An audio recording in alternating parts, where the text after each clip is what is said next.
Well, the concluding chapter of the Wicked saga is finally here. There's only 2 movies. Is that a saga? But anyway, yeah, let's review Wicked for Good.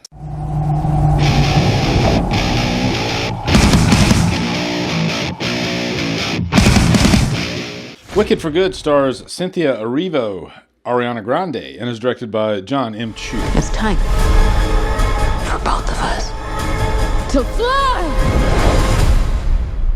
What's up, guys? Welcome to a brand new 2025 review. We're going to review the second movie, the final movie for Wicked for Good.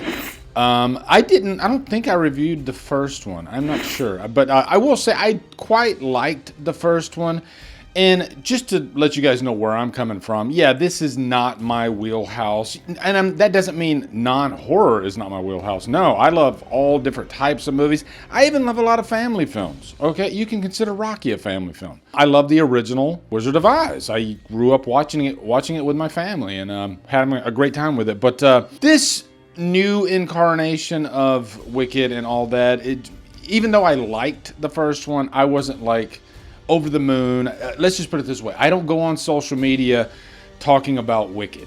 It's not in my wheelhouse, you know? I go on social media talking about Predator Badlands, I guess, and getting in trouble. But again, like I said, I do love a good family movie. I have a nice selection of family movies. And as a matter of fact, my wife just started a brand new channel on YouTube specifically for children called DELILAH's Doodle Dimension. It was inspired by our granddaughter, Delilah. I encourage you guys with little ones to go check it out. And I'll put a link in the info box for it. She's got a few videos up there right now, but she's doing a lot of shorts for the alphabet. A is for apple, apple, apple, red apple, green apple, and apple pie, apple, apple, apple, apple peach. And one short per letter. So I think you'll get a kick out of it, and she spends a lot of time on these videos as well. So check out Delilah's Doodle Dimension when you get a chance, and please throw her a sub. But jumping into this review, this picks up directly after the last movie. If you were to watch these movies back to back, it would feel like one big movie. I didn't really do any research behind the scenes as to if they went back and did some reshoots or if they shot this whole thing in one shot. Let me know in the comments if you guys know, because this did feel like it was shot at a separate time. Maybe that's just because this felt like a rush to finish this whole thing. Even though there was a lot of story to tell, it just feels like the first movie was tended too much closer as far as like the structure of it, feeling like a full meal, even down to the music. I think the songs in the first movie are the better songs. There's only like one song here that really kind of sticks out to me. I think it's called Wicked for Good. They say Wicked for Good in the song. But yeah, as you can probably imagine, I didn't like this movie near as much as the first one. And I have reasons for that, which we will get into. But the story here, if you remember at the end of the first Wicked movie, Elphaba eventually becomes the Wicked Witch. And so in this movie, she is sort of on the run. She's causing havoc in Oz. This movie opens up with them actually creating the Yellow Brick Road. And I think this movie at every turn tries to tell Elphaba's story, the Wicked Witch of the West story. And in every turn, she looks like, you know, the good person, right? She looks like the person that's better than everybody. And I don't know if the original Wizard of Oz, the Wicked Witch in that movie, was really meant to look that good. That's just kind of a side gripe, and I can't really fairly apply that to this movie. And I know this is based on the actual play for Wicked, which does do that. So it's not this movie's fault that they're trying to portray the Wicked Witch as the good guy of the story. And this is something that we've seen a lot lately, where it seems like we have to have a sympathetic villain for everything instead of just a straight up evil villain. And I think that can work sometimes. I like sympathetic villains. Hell, Frankenstein is a sympathetic villain, or Frankenstein's monster. But I will say, watching the original Wizard of Oz growing up, the Wicked Witch scared the shit out of me. She really did. And I was very young at the time when I was watching this movie yearly.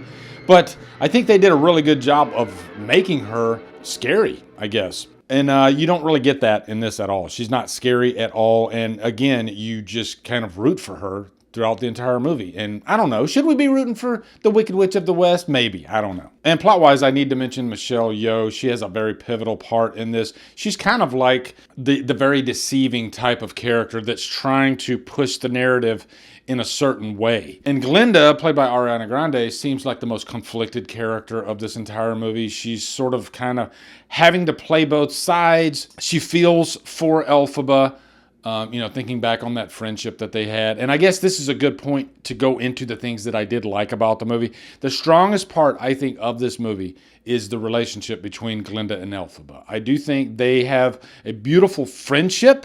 And if you're wanting to go into a movie that has just, really great friendship themes, lessons, this movie definitely has that. And I think that was the anchor of this movie. There's a beautiful moment between the two of them. It's in the last act, of course, and I don't think that can save the entire movie. We'll get into the cons. I think the only other thing I really like about this movie is that it does introduce Dorothy. And you do get to see how the Cowardly Lion, the Tin Man, the Scarecrow, how they come to be, which is interesting. But I guess that's a nice point to have one foot in the pros and one foot in the cons, because I don't need them to retell The Wizard of Oz. I don't need to see that whole journey again. I get what they were doing, but I could have used a little bit more.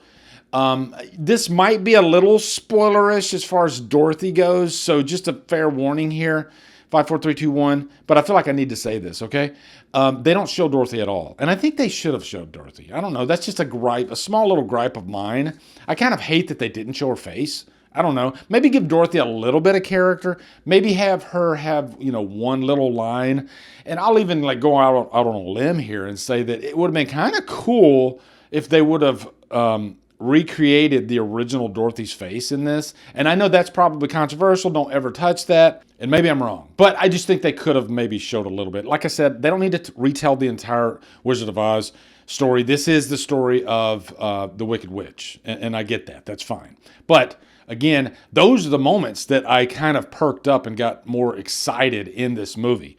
So let's fully jump into the cons now. I guess I'll start with the two leads. And yeah, I talked about their friendship and it's beautiful and everything. But as far as the performances go, I didn't feel like they were giving everything like they were in the first movie. This felt like, okay, we need to just kind of finish this thing. And so both of them didn't feel like they were fully invested in the part. The acting is fine, but I guess to give you an example, packed house, I saw this movie. The audience, they were just foaming at the mouth, wanting to love this movie to death.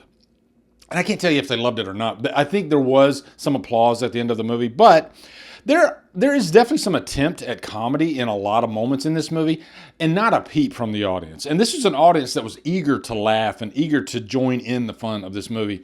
Not a peep. Nobody laughed whatsoever. Maybe once or twice. But, the first movie, I think there probably would have been a lot more interaction. When I watched the first movie for the first time, I didn't really want to, but I found myself really enjoying it because of the musical numbers, because of the vigor that the two leads had in that movie. It was really fun. But again, this one, it just felt like not as passionate. And also, I think one thing I could poke at the original is there is sort of a love thing set up in this movie. And, I think the characters that I'm talking about.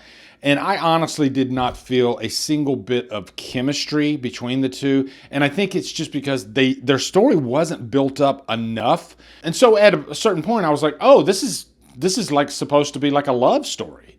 And there's not even really much of a hint at it in the first movie. But in this movie, it sort of goes that direction. But again, to me, it didn't feel earned. And it does kind of feel like it's just quickly touched on and then we're moving on. This ain't Jack and Rose from Titanic. Not at all. And I'll just say it, it's Elphaba and Fiyero. Since I already gave you a little spoiler warning anyway, if you've stayed long enough, then yeah, you probably don't care that I say that. And plus, again, they were sort of touched on in the first movie, but it was more of like a friendship type thing.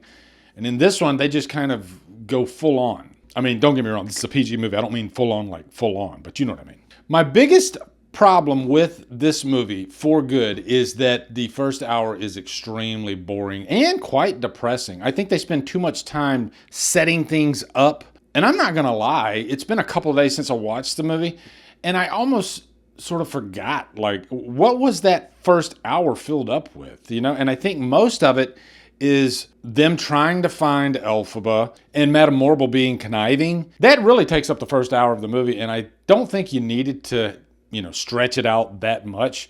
And I think this is one of those things where we've had these movies that could have been one movie, but they sort of want to cash in and make 2 movies out of it, so we got to pad the runtime, so let's fill up the first hour.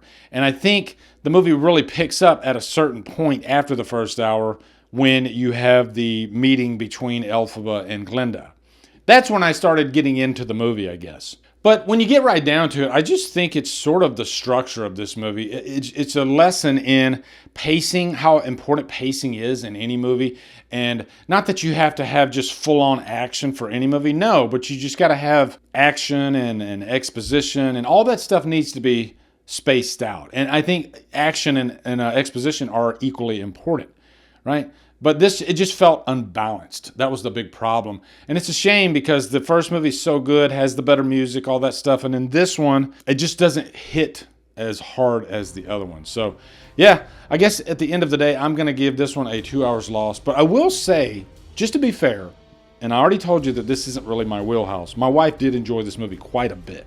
All right. So if some of you are just kind of like on the line and you really want to go watch this and you're really into this whole Wicked world, you're going to go see it anyway. But yeah, my wife actually did like the movie quite a bit. But the first movie was her favorite movie of last year. She adored it.